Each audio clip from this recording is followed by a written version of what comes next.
Greetings and welcome to Let's Talk About Books, baby, where we talk with your favorite LGBTQ plus authors. I'm Anita Kelly, and my guest today is Holly Wendt. Hi, Holly. Hello. How are you? I'm fantastic. Today is my official launch day, and that's pretty wonderful. It's been a very long journey getting this book here, so very excited. That is very exciting. Awesome. So today, the day that we are recording this is Tuesday, November 7th. So that is awesome. And let's talk about that book, okay? So Sure. It's called Heading North. Is that correct? Correct. All right. And tell us about this.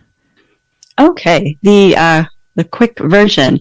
So, in Heading North, closeted professional ice hockey player Victor loses his clandestine boyfriend Nikolai and former team in a catastrophic plane crash and must rebuild his life in the NHL while playing for the only team in the league managed by a woman who also happens to be Nikolai's stepmother, Lilia. Little nod to hockey's dynastic feeling.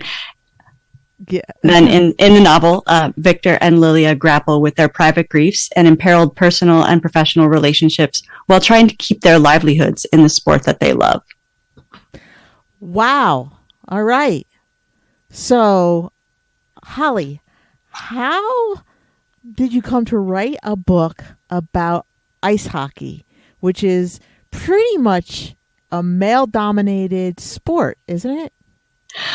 Yes and no. I mean, certainly when I was growing up, I didn't know any women who played ice hockey, but I also didn't know any actual people who played ice hockey. That was something folks did on TV. And then regular folks in the middle of nowhere, Pennsylvania, skated around very badly on ponds and so on. And I was one of those folks.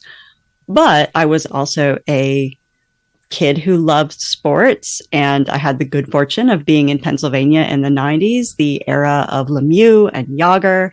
And so I fell in love with the Penguins, even though I could never actually watch them on television.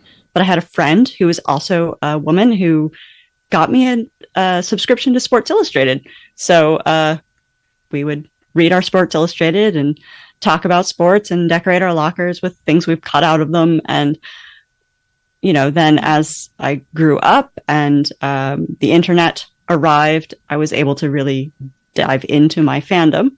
And I've actually done a lot of sports-based writing, particularly baseball, both in fiction and nonfiction. And then in 2011, when the Lokomotiv Yaroslavl air disaster happened in September 2011, which is the real-life plane crash that inspired a lot of this novel, I couldn't help but write this book. But I will also say that there are really exciting things happening in women's professional hockey right now.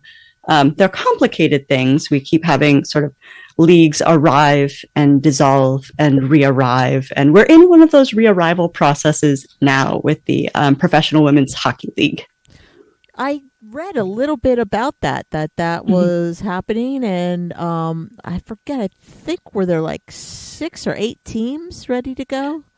6, I believe. Okay. That is really amazing. And believe it or not, I had heard that I think it was down around Clearwater, Florida, or Tampa maybe, that it was a big area for women's ice hockey.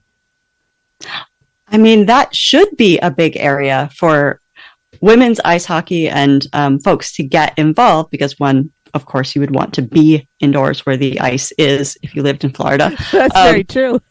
But also, the Tampa Bay Lightning have had just a gorgeous run of success in recent years. So I would hope there's a little bit of just general interest in the sport. And though, as I'm sure we'll get into a little later, the NHL keeps falling backwards over itself. But despite that, still manages to occasionally put together an interesting hockey camp in a place where folks might be underserved for opportunities to learn about hockey. They do clinics, and there is some attempt to try to grow the game a little bit. So I would love to see that really take hold. Yeah, that would be fantastic. So before we move away from this comment, before we get too far away from it, Mhm. you said that you also enjoy the game of baseball, and I do. do not tell me you like the Pirates. No, I am from the middle of the state, so I have no real definitive regional um, affiliations, which is how I ended up being a Pittsburgh Penguins fan, but a Philadelphia Phillies fan All also. right, you just redeemed yourself. Yeah, I mean, and the Phillies provide their fair share of suffering. Um, but this year was pretty fun. Yeah, it was. Yep. They're always a fun team. But the So, Pirates are excruciating. And hilariously, one of the characters in Heading North is a Pirates fan, long suffering 20 seasons of losing record. And it's just a little character detail, but I was definitely waving at that. that's great. That's great. So we'll call that a character defect. Well, in his defense, he is from Pittsburgh. So Okay. All righty.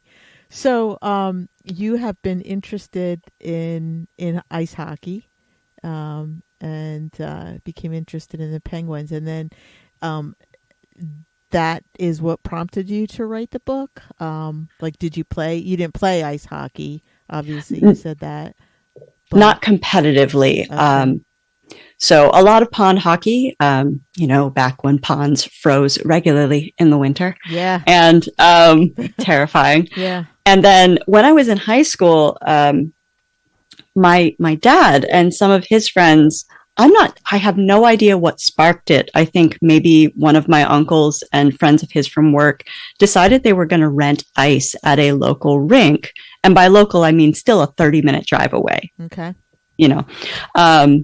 They were going to rent ice from like 10:30 to 11:30 p.m. on a Tuesday night. And my dad was like, sure, let's go do that.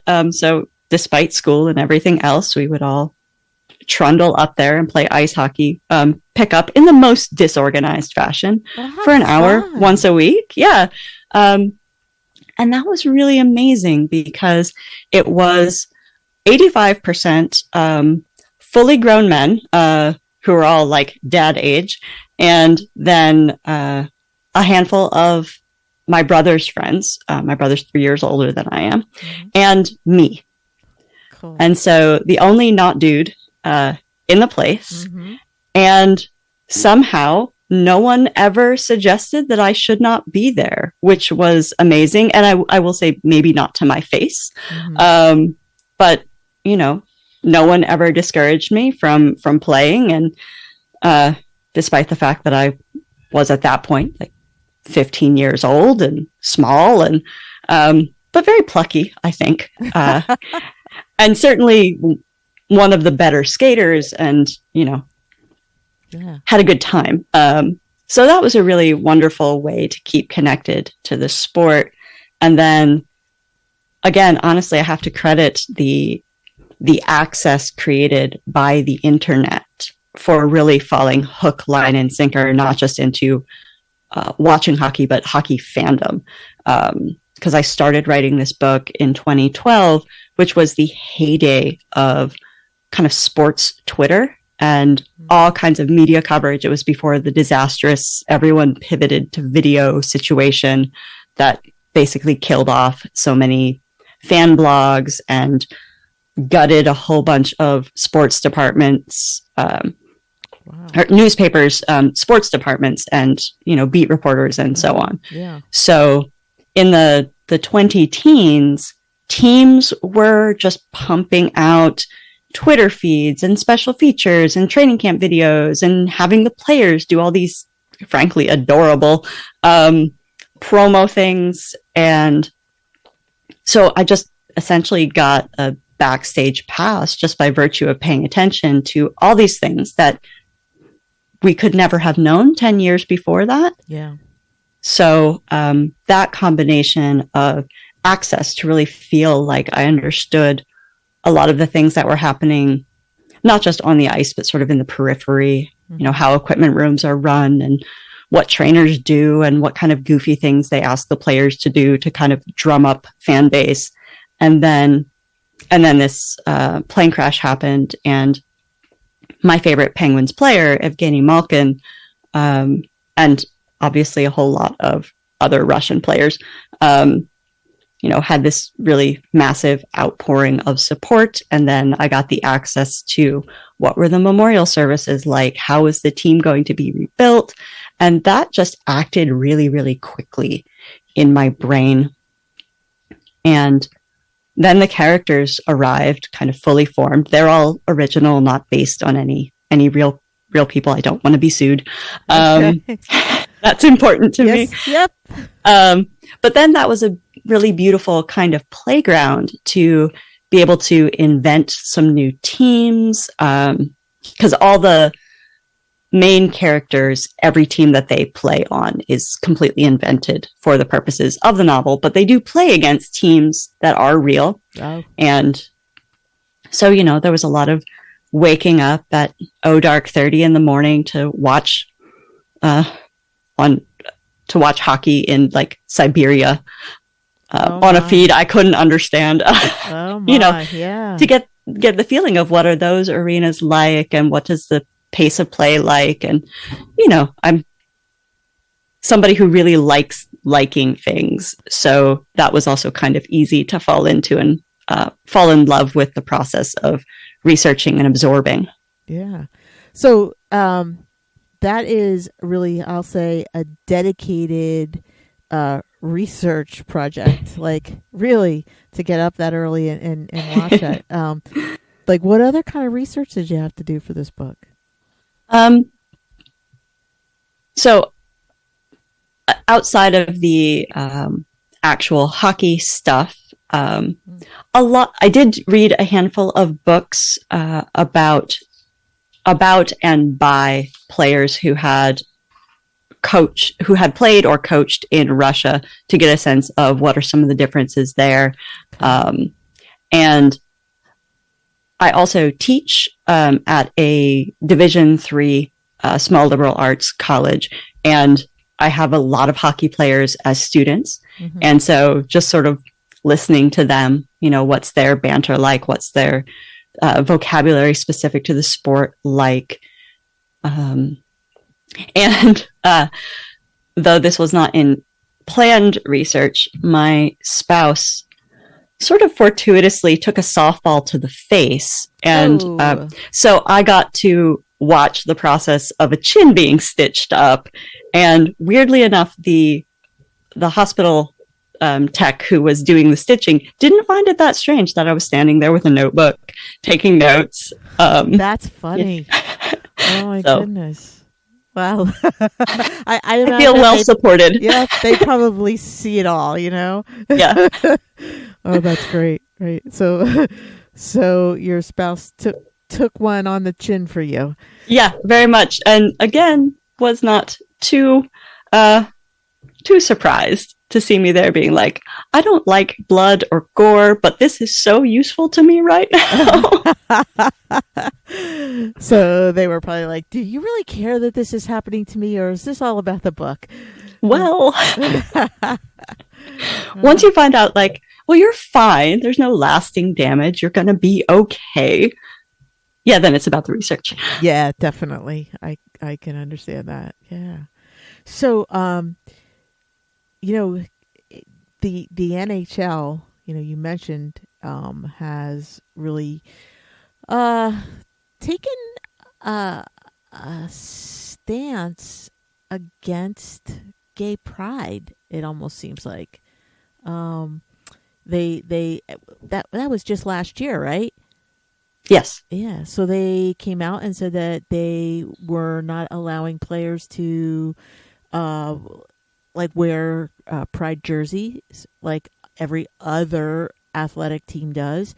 And they weren't even allowing like any kind of like stickers or emblems, anything on any equipment. So, I thought that took it just another step further. And it seemed like to be coming from a pretty homophobic place, because there were just a couple of players. Six players? Yeah. 6 or 7? That said, hey, I'm not doing that. Well, okay, don't do it. I was like shocked. Yeah. And I think a lot of that has to do with, at its root, hockey culture is incredibly conformist. Yeah. Even to the point of, detriment to one's physical health. After the playoffs end, there's always a list of what sort of horrific injuries somebody was playing through during the playoffs, because you don't want to sort of disrupt the thing that's going on. And so all the pressure, and I think even from youth hockey on up, is to not rock the boat. Yeah. The nice thing is, at least in response to the Pride tape ban, specifically, is that it took exactly one player, Travis Dermott from the Arizona Coyotes, just deciding he was going to do it anyway. Yeah.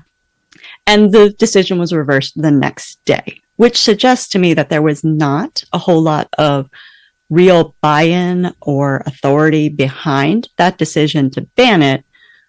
I think the league just thought that the culture is so conformist, they could put out this sort of milquetoast, mealy-mouthed ban, and folks would just go with it. Yeah. But instead, that did not happen, and that's at least good. Yeah. And so I'm hoping this is not permanent steps backward. Do you see it changing? Do you think like things are going to go back to the way they were, and what would be the impetus for that? What would cause a major change like that? I think the only way it's actually going to change is because of the players. Mm-hmm. And I will, not really, because the NHL, I don't think, cares a whole lot about their fans, or they would do a lot of things differently, even to the level of how they schedule things. The NHL schedule is just wacky. Is it? Like, you'll have 13 games one night and then 2 games. And, even on like Sunday and Monday, Sunday afternoon, just a very few games, because they don't want to try to compete with football. Oh, yeah. That makes sense, though. But, that also shuts out all the people who would love to watch some hockey on the weekends, because most of us can't stay up as late as we would like to watch on Tuesday night, for example. Yeah. So I do think, I do think money talks. Mm-hmm. So if there was enough fan response in such a way that it caused financial implications, that would be one thing. Mm-hmm. But I do think that the real impetus for change is going to be the players. And I say that because so much of hockey's administration, the general managers, and so on, who are making decisions about what happens on teams, are former players. Mm-hmm. And so as current players sort of age into those off-ice positions, I think that's where the change is going to come from. And I will say, because I am an optimist, I don't know how else to get through life without hoping a little bit. Yeah. I have seen much more openness and acceptance among younger players. And, my students is usually the group that I'm talking about. Doesn't surprise me. Yeah. And, I come from, the school I'm at is a small rural college in Pennsylvania. Most of the students are drawn from the 6 counties surrounding it. And even there, no one really bats an eye about being asked to give their pronouns. It's my students who are much better about honoring those in a general way. Yeah. It's really exciting. Mm-hmm. And after the NHL did their misguided, silly ban on Pride tape, a whole bunch of players spoke out about it and said, we don't like this. This was not our choice. Yeah. Although I do think it is also telling that it was one relatively unknown player who challenged it, not one of the superstars, which was a little disappointing. I'm like, come on, let's see Connor McDavid do something. I know Sidney Crosby won't. They I love Sid, but he's quiet. Yeah. Like I didn't even hear any commentary about it one way or the other. Yeah, and if you sort of dug around, folks were talking about it, and the Pride tape producers actually said that immediately they got inundated with orders. Oh, so that's cool. That's very cool. And so I think it was just a matter of one player decided he was not going to wait for any kind of special occasion, but just, do it and see what happens. And what happens was that the NHL immediately undid that silly thing. Yeah.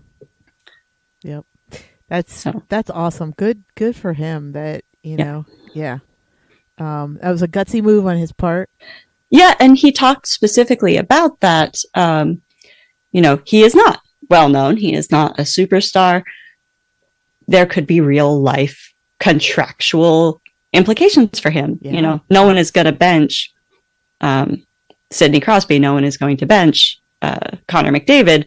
But, Travis Dermott doesn't necessarily have next season locked up. And so that kind of reaction also gives me hope, because surely he is not alone.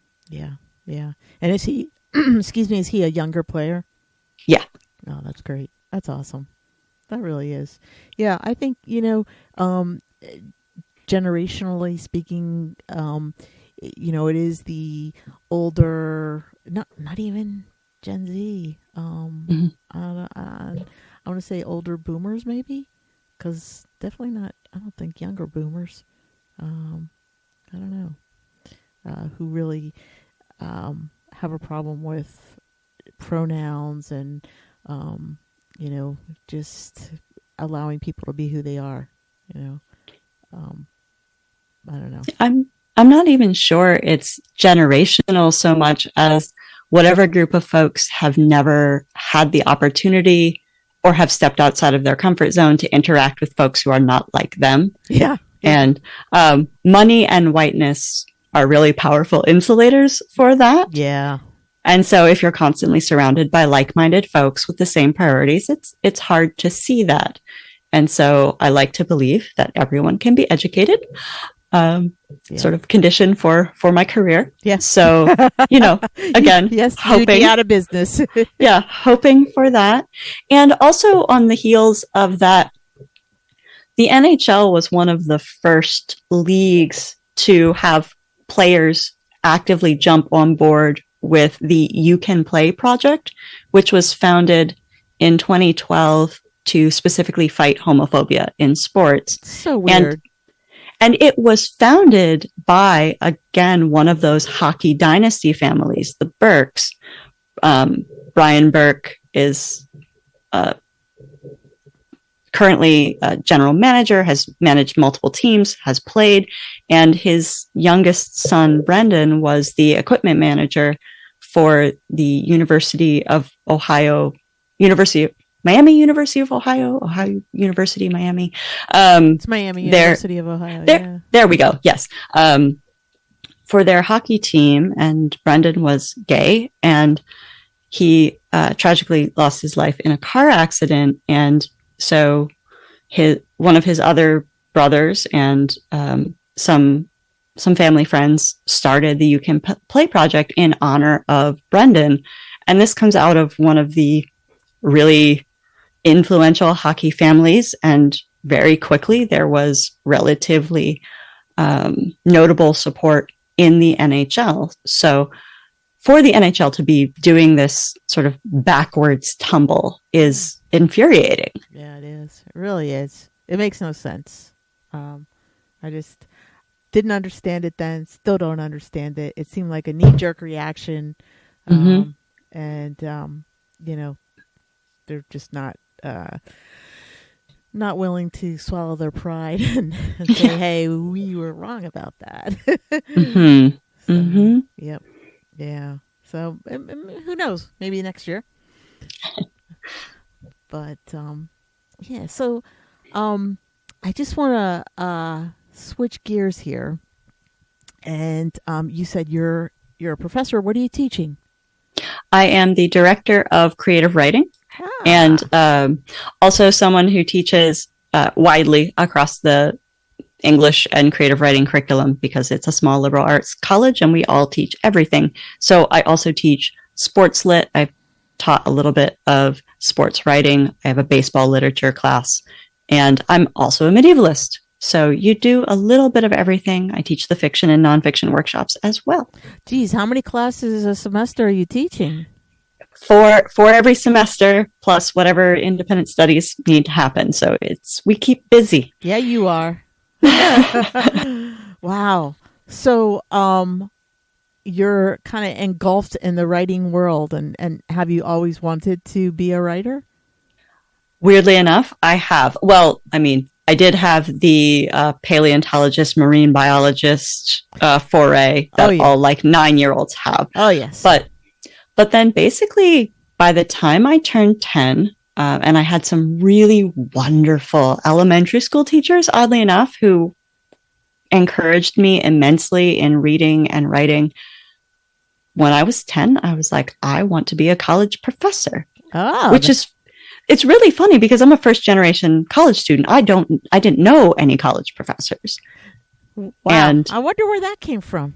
I think it must have been, I had teachers who talked about the kinds of things that they did in college, and that sounded like a thing that I liked. Because I was a huge nerd, loved school, still kind of love school, and never actually left it. So yeah, I just kind of threw all of my passion behind that, and it weirdly worked out, which is,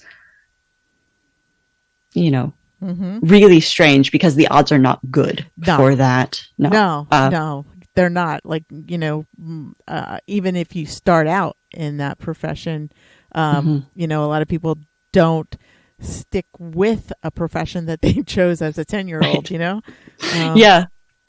Wow. So, I'm assuming then that you were formally trained as a writer and went to school. That's what your undergrad and grad degrees are in. Yes, I have a bachelor's degree, a master's degree, and a PhD, all in English with creative writing concentrations or specializations. And I also have a graduate minor in medieval studies.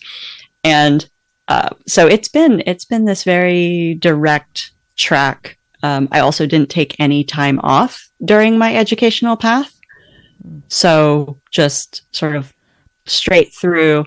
And one of the wonderful things about doing that process is that I have always been kind of in the classroom. And as somebody who had the good fortune to be a graduate teaching assistant, I then also got some formal training in how to teach writing, which is very different than being able to do writing. Yeah.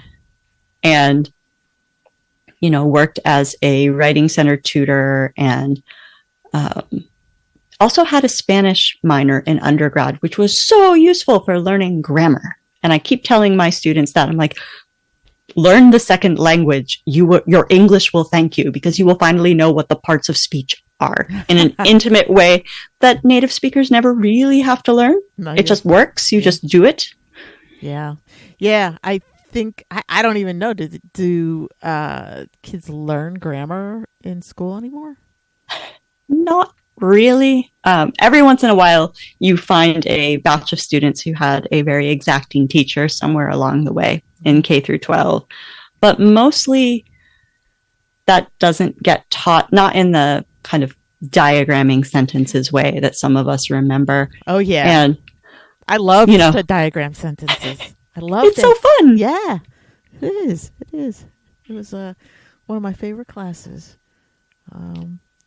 So, are you currently working on anything then? You're teaching 4 classes, you're doing other odds and ends around campus. I don't know. Do you have time to write? I have to have time to write because I am so much better a person when I am writing than when I am not writing. Okay. So it's kind of like for someone working out. Yes. Okay. So I am working on a novel, which is just a complete and utter gear switch from Heading North. And my current project is a retelling of Shakespeare's Twelfth Night that is set in, when Twelfth Night is set in its original using those characters. And I'm just making them deal with all of the unsatisfying parts of the ending of that play. Okay. Wow. So, and so this is like what you're currently working on. Do you have like a publication date for that, or no, that book is Okay. still very much in being completed phase. I've about 80% of the way through the third draft. So it's very much a work in progress. Okay. That's a third draft. That's pretty impressive. Yeah.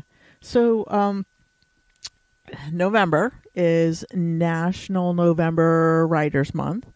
Yes. And are you participating in that? I am. I do not do NaNoWriMo the way you're supposed to. Okay. Because the deal is you're supposed to start a brand new project, 50,000 words in the month of November. But November is the most stressful month of the year for most academics, perhaps tied only with April.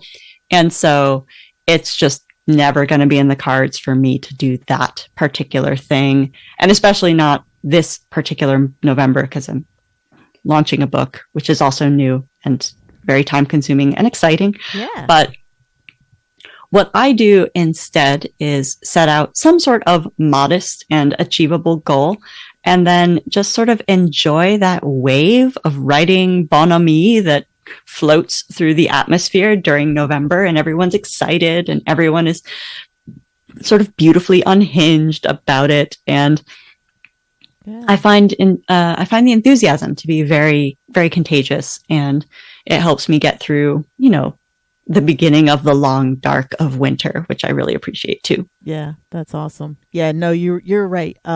November is a tough month, and I know they started like a July camp.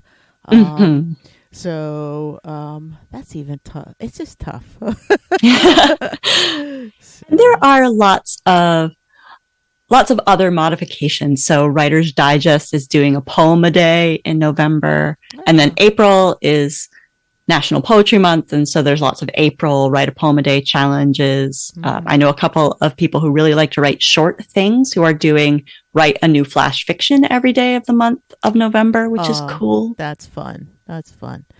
Yeah, I was just talking to someone who I was doing some work with today, and she's a published author, and she is for November just doing some editing work, and that's exactly what I'm doing too. So Nice. hopefully we'll get through it. Yeah. It's not the fun part. No. So who are some of your favorite authors? Oh, I love this question. Yeah? And I have a lot. There are a handful of folks. It doesn't matter what they write. I'm gonna go out and get it immediately. Writers like Alexander Chee and Andrea Barrett, Louise Erdrich, Garth Greenwell, Sarah Waters, Andrew Sean Greer, kind of anything. I'm there.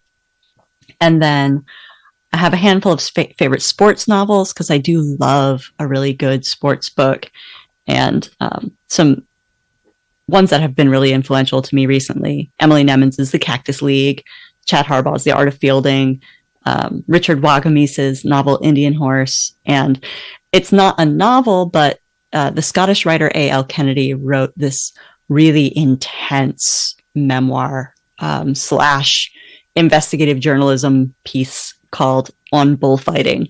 That was just a super profound and kind of world-rocking reading experience. Oh, yeah. Yeah, I remember that. Wow. So, those are, so any books by those authors then would be like some among your favorite books? Oh, yes. Yeah. I have a really hard time picking favorites. Okay. Yeah. When pressed, also, if I will just go back to Beowulf, because that's very old, and I've probably read that more times than anything else, or Lord of the Rings, which is just a perpetual favorite. Yes. Yeah. Some of the classics. Yeah. Yeah. Okay. Cool. Very cool. So, you are with, who's your publisher? I don't remember that. It's Braddock Avenue Books. They are a small press housed in the outskirts of Pittsburgh. Oh, okay. Mm-hmm. But the folks who run the press are kind of all over the place. Okay. And how did you choose them? So I first found out about them because I met one of the co-founders, Jeff Condren, at the Sewanee Writers Conference. And then some folks that I knew published books with Braddock, particularly Curtis Smith, whose novel Love Pain from them is really beautiful, and Shane Griffith's Scrapple, which is a Philadelphia novel. Really? Yeah. And those two writers and those two books in particular made me really excited about Braddock. And then I did submit my manuscript sort of on the eve of ye old pandemic. And so that slowed everything down for everyone. So it's been a little while between submission and then acceptance, and then from acceptance to publication. But yeah, I was really pleased with the way their books looked and how they were designed, and then of course the actual stories in them. And I'm super pleased to have also had the benefit of a Savannah Adams cover, who just did such a lovely job with a very slapdash bit of an idea that I had, because I have no visual skills in that way. Yeah, the cover looks great. It really does. I took a peek at it. They did great work. Mm-hmm. So, all right. So, you, I was just going to say, you are with Braddock Books, and the book is heading north, and it comes out today. So, how would our listeners access your book? So I would say the most direct option is the Braddock Avenue Books website. And there are links to that all over my website, hollymwendt.com, or just throw it in the old internet search bar, of course. It is also listed on Amazon. Okay. Of course, we have to say that because it's convenient. Mm-hmm. I understand. Mm-hmm. Yes, it is. And now you can follow your favorite authors on Amazon. Oh, nice. I didn't know that. Yeah, they have Very a follow cool button. Yeah. Nice. And it's not in libraries and so on yet, but if folks are interested in taking it out from their library, it is always a great idea to request the books that you love from your local libraries. And so they can get a copy, and then you can read it, and then somebody else can read it. And that's just a beautiful ecosystem. Mm-hmm. It sure is. Yeah. Yeah. We live near a university, and we were able to join their library, Oh, nice. Yeah, it is. It's great. It's great, especially in the summertime when there are very few people on campus. You can park right there and just walk in there. Yeah, it's great. It's a really great thing to have in the community. So are you touring with your book, doing book signings, readings, that kind of thing? I am doing a little book tour. I'm having a little launch party tomorrow, November 8th, at Midtown Scholar Bookstore in Harrisburg, Pennsylvania. And my God, I was just going to say you should check them out. That's so cool. Oh, I love that. They are my favorite bookstore, and they just did a truly fabulous book festival, the Harrisburg Book Festival. Yes. And had a killer lineup. Nice. Oh, we had such a good time. Oh, that's so awesome. Yeah, they are definitely one of my favorite bookstores. We probably live maybe an hour from there. So we love to go there. Yeah, they are great. Phenomenal. Yeah, that's awesome. So tomorrow you'll be there. Yes. And then starting on November 16th, I'm doing a little trek north. I will be headed to Windsor, Ontario, Beckett, Massachusetts, and Ithaca, New York for a little road trip of bookstores with readings and book signings, and an opportunity to read at the Dream Away Lodge Reader Series in Beckett, Massachusetts. And then when I am in Ithaca at Buffalo Street Books, I have the distinct privilege to be in conversation with Jennifer Savron Kelly, who wrote the beautiful novel End Papers that came out in February about a genderqueer bookbinder in post 9/11 New York that I just love to bits and pieces. Oh, I'm not familiar with that. I'll have to check that out. Yeah. Very cool. Great. Well, that's quite a road trip you're taking. And then I'll come back to Pennsylvania, do an event at my local library, which I'm stoked about, and the Bricks reading series hosted by Blue Stoop in Philadelphia. So I will also make a little swing into Philly, and then we'll see what else the new year brings. I do have a reading in Pittsburgh in January after the holidays are done with the absolutely luminous Claire Beans. Nice. Very nice. It just occurred to me, I will actually be in Harrisburg tomorrow. But I probably won't. Your reading is probably later in the evening. 7 p.m. Okay. Yeah. I am probably will be home by then. Yeah, I'm at a conference all day. So. Oh, nice. Yeah. Well, I hope it's fun, like fun conference, not dry conference. Oh, me too. Me too. But it's always good. I always see, I go to it every year as an annual conference, and I get to see a lot of the people who, I work with and don't get to see except for at the conference. So it's nice. But yeah, wow. So have fun tomorrow at Midtown. That's great. I follow them on social media, so I will look for their pictures about your event. Oh, thank you. Yeah, that's so cool. And I will... if I can repost them too on the Liz Talk About Book site. Nice. All right. So, Holly, it has been great talking with you. And we are about out of time. So I'm just wondering if you have any parting words for our listeners. First and foremost, just gratitude. Thanks everyone for listening. Thanks to you so much for chatting with me about heading north and all other hockey and sundry things. But as parting words, I would have to say, be excited about the things that you like. Nice. Those are great words to live by, right? Yeah.